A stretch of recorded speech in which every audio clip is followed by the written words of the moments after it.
Hey neighbors, tderzypolski here. I'm currently serving as the board president at Venture Out, and I wanted just to provide a quick note to you and encourage you to consider, keep listening, some of y'all are going to stop as soon as you hear this, to consider serving on the board. If you've never done that before, I can share with you that it has been a rewarding experience. My personal experience, just to let you know, the first year I served on the board, I was simply one of the board members, and I participated in the meetings. You're sent a packet of materials before the meetings on items that are on the agenda, and you have the opportunity in advance of that to request more information. Say we're going to buy something and you have questions about that. You can ask the individual, hey, tell me about that warranty, or why does it cost so much? And then when you show up at a board meeting, you're informed on those agenda items, and you participate in the board meeting. If you're new to that process, you don't need to know anything. You don't need experience with Robert's rules or any of that to get involved.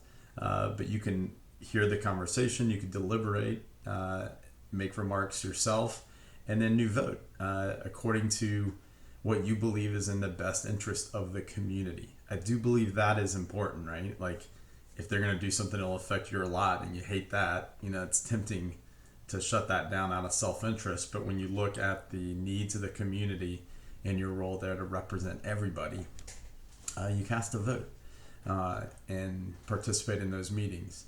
The board determines when meetings are.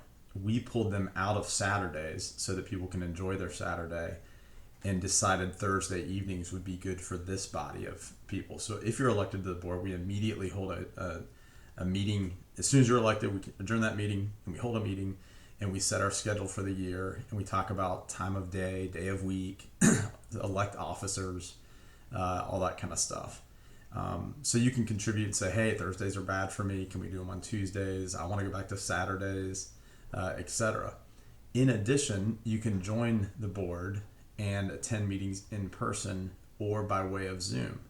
We did make a commitment to owners that we're going to, as a body, each board member is going to make attempts to attend a few meetings in person. That's good for owners that want to connect. Now, admittedly, owners are also very comfortable with Zoom. So at any given meeting, unless it's a really hot issue, we might have 3 or 4 people in the audience physically. It's just, I guess, not that popular of a thing to attend, but we'll have 40 or 50 people online watching the meeting. So you can attend by Zoom, etc. Now let's talk about board roles. I mentioned that being prepared for the meeting is important, and there are some emails that flow throughout the week that as a board member you'll be copied on. So you want to try to check in with those emails and provide feedback if you have any feedback to give. But if you're not a committee chair, or you're not an officer, then you can actually serve the community by showing up prepared for those meetings, voting, and playing that role. It's an important role. Of course, if you're the treasurer, there's a much heavier lift.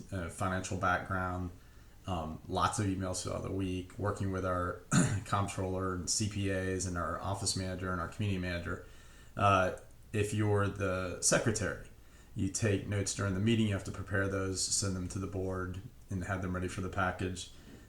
Vice president and president, extremely busy. I have weekly meetings with the manager and probably 5 or 10 emails a day that need the president's approval or feedback or whatnot. Not to mention all the owners have access to you, and if they have a compliment, those happen sometimes, where they're complimenting staff or the board, or a complaint tends to happen a little bit more. That's part of the role.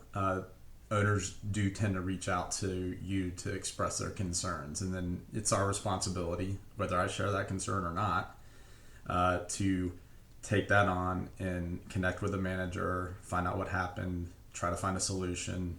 Sometimes it's disappointing news back to the owner that no, we can't do anything, or you're not going to be happy with the answer, but here's what the answer is. So that's a different role. Vice president also serves closely with the president as, advise and counsel kind of relationship. So anyways, I hope that you'll consider that. I've said this before and I'll say it again.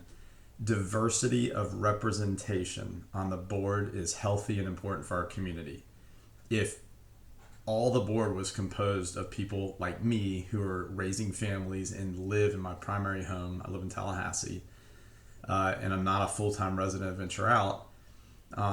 If we're all on the board in that way, we have certain needs and desires and a vision for the community. But that could alienate our residents who live there full-time. They have certain needs and desires and concerns. We need that voice on the board. We need my voice on the board as a family man who's not retired with kids running around the park, right? And yes, we do have people who invest in our community and own a home, maybe own several, and they have a business interest and a personal interest. I think that's important too. We should be considered equals and all have representation. So when we have a board composed of that kind of people, which we have right now, it's great. My dog's sitting here. Hey, what are you doing? Scratch on something.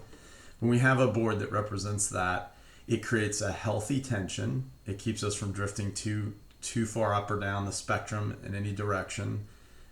It provides good oversight, good debate, and progress in the community. There's nothing with this board that is green stamped. We all don't align and just vote behind one person. There's good, healthy debate on all sorts of things that are important to the community. So I hope you'll consider serving on the board. Don't be nervous. If you have any questions, please feel free to ask me. I'll be honest with you about the experience. I can let you know it is positive, and that I do believe it's important not to join the board with an agenda. Like, I'm going to put an end to this cat situation. If you want to volunteer and help with that, just do so. But there's so much more that we do on the board. Or we got to solve the dog poop issue, or the tents on the beach make me crazy. Don't join the board for that reason. Those are tiny issues that may be important to you, but they can be resolved by joining a committee, volunteering, connecting with the manager. But you don't want that. And I'd also say, don't join the board if you have a chip right here on your shoulder and you're just like angry about something. Because the truth is, you have to collaborate with the entire board, right? So if you come in like a bull in a china shop and are unprepared and are just upset about one issue and you're going to drive that constantly, you can do that. But I think you might find it's difficult to make progress. You've got to make a case and get buy-in from the other board members to move things forward. It's cool. I think you should try it. And again, happy to help if you have any questions. Thanks for checking this out. We'll talk to you soon. Bye-bye.